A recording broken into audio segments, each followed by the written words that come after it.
What's up, everybody? It is the Benchwarmers, and we are back for day 10 of our 32 in 32 series, where we are doing the power rankings of every single NFL team going into the 2021-2022 NFL season. Before we reveal to you what team we have at number 23, please like and subscribe. It would mean so much for us. It would allow us to get better content like this and more to you guys. Also, we're planning on doing ranking videos soon, so leave your comments if you'd like to see that.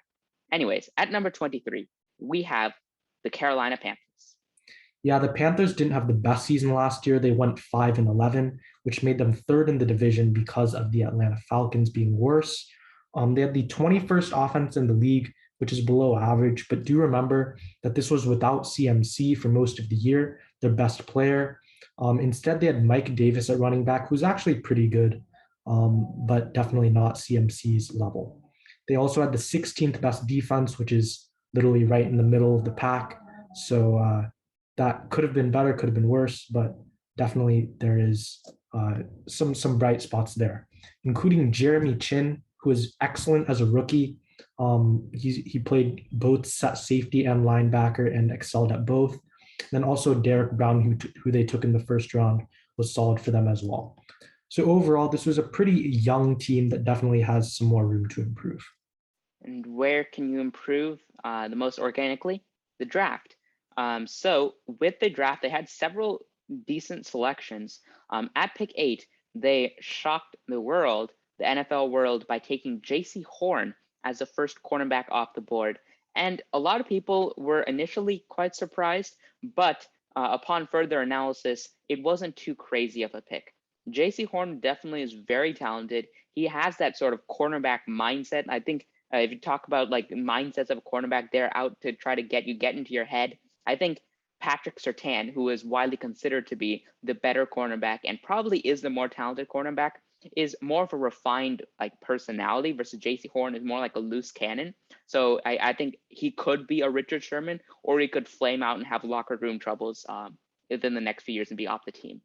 But I think this is definitely a make it or break it pick for their defense. If their defense is not like significantly in the top half this year, then they might need to do some restructuring with several players there.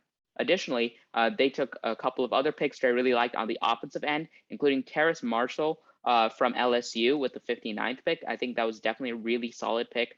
He has shown against really good competition that he can explode and have big games. Obviously, he's not a wide receiver 1, but he can definitely develop into a competent wide receiver 2 who can definitely make big plays. Additionally, they picked up Chuba Hubbard with the 126th pick. And that was really solid because in 2019, in his sophomore season, Chuba Hubbard had 2,100 rushing yards and 2,500 all-purpose yards. Even though he did play for Oklahoma State, which isn't notoriously playing against the best competition, he definitely shows that he can progress to the next level because even though he is small, he can run after contact, in which he showed in his first preseason game a couple of days ago, where he had a massive 59-yard run after he had initially been hit. So it shows that he has a lot of room to grow, and he has a lot of potential backing up the best running back in the league. And now for their general offseason, so starting off with some players that they traded. They traded Teddy Bridgewater, who was their makeshift quarterback for the season, for a 6th-round pick. I think this is actually a pretty good deal since Teddy Bridgewater was actually just a mediocre quarterback. He was actually honestly a little worse than mediocre because he only led them to 5-11, and they didn't really need him anymore. And I think this trade made a lot of sense, given that they also traded for Sam Darnold, and they traded a 6th-round pick from this year, a 2nd-round pick from 2022, and also a 4th-round pick from 2022 as well. I think this may have been a little bit pricey because Sam Darnold has already shown that he isn't that good on the Jets, but I think he's still a wild card, and not all of his potential has been unleashed, and still kind of unsure about what he could do. But I think the Panthers did trade back quite a bit in the draft, and they recovered some of the picks. So I think while it was a little pricey, they did get a new quarterback, and he may actually end up fitting the situation. So it's too late to judge, but it was an okay trade in my opinion. And now for their signings, they made some pretty good signings. So starting off with their offense, they signed offensive tackle Cameron Irving, offensive lineman Pat Elflein, and tight end Dan Arnold, as well as wide receiver David Moore. I think they made a lot of improvements to their receiving core through these 2 signings because those are 2 very solid players. But I think their offensive lineman situation is not too great because these two players are decent, but they're not like solid starters and replacements. So I think they still need to improve on offensive linemen. And on the defense, they signed Hassan Reddick to a 1-year, $8 million deal, which I think is really good. He's a great outside linebacker. They also signed AJ Boye, Denzel Perryman, and Morgan Fox, who I think are all very good upgrades to the team. And now for the players that they lost, they waived some people, but they weren't very noteworthy people. And they did lose some players in free agency. They lost Mike Davis to the Atlanta Falcons, but I think that's okay because they have CMC. They also lost wide receiver Curtis Samuel to the Washington football team. I mean, this wasn't too ideal of a situation either, but I guess they did get some replacements in the draft and in the offseason. And they also lost offensive lineman Russell Okung, who hasn't signed to a team yet. But I think overall, the offseason was like up and down. I think overall they definitely improved, but it's too early to judge anything because they just signed a bunch of new players to the team, and we don't know how well they'll work together. But now moving on to where we rank the Panthers. Overall, as previously mentioned, we had them at 23, but personally, I had them a bit higher at 18 overall. And that's because I really think there's a lot to like about this team on both offense and defense. I think Darnold will not be amazing, but he'll do better than he did with the Jets just by virtue of being in a better organization. And with the best running back in the league coming back, the offense should improve a lot. Additionally, on defense, they have a lot of great young players like Jeremy Chin, Brian Burns, J.C. Horn, Derek Brown. These are all players that will continue to improve. And last year, they had about average defense. So I think they could now take a step up and maybe become even a top 10 defense.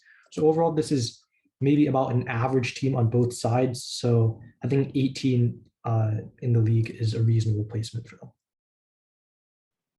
Yeah, I have them at 25, and this is for a couple of reasons. One, they have not been healthy the past few seasons. Like different players have been getting injured, and also the quarterback situation is not amazing. I'm not the biggest fan of Sam Darnold. I think that what we saw with the Jets is going to be very similar to what we see with the Panthers. Obviously, I don't think that they'll be going 2-14, be one of the worst offenses in the league for the first few weeks, but I think that the offensive line situation isn't great, which doesn't help Sam Darnold. And I don't know about the health or the way that players such as Christian McCaffrey will come back. I definitely think the wide receiver core is pretty decent and the defense is pretty decent, but I do not think Sam Darnold is clutch. I think they will lose a lot of one possession games, just like they did the past few years. And I think most likely they'll end up winning 5 or 6 games. But if they are fully healthy, I can see them winning 7 or 8 games and being, like Andy said, around the number 18 team in the league. I agree more with Aki here than Andy. I had the Panthers ranked at 26th, which is 1 below what Aki had and 8 below what Andy had. And I think that's because Sam Darnold is extremely unpredictable right now. He was a very good talent in college, and there's a reason why he was drafted 3rd overall in that draft above quarterbacks like Josh Allen. But I think he wasn't able to replicate that potential that he did in college. So he was on the Jets. He was just absolutely terrible. That might be because of the organization. And on the Panthers right now in the training camp, he's allegedly not doing well. And there are other quarterbacks like PJ Walker that are getting more reps than him. So I think Sam Darnold may not even be the quarterback that takes over in the situation.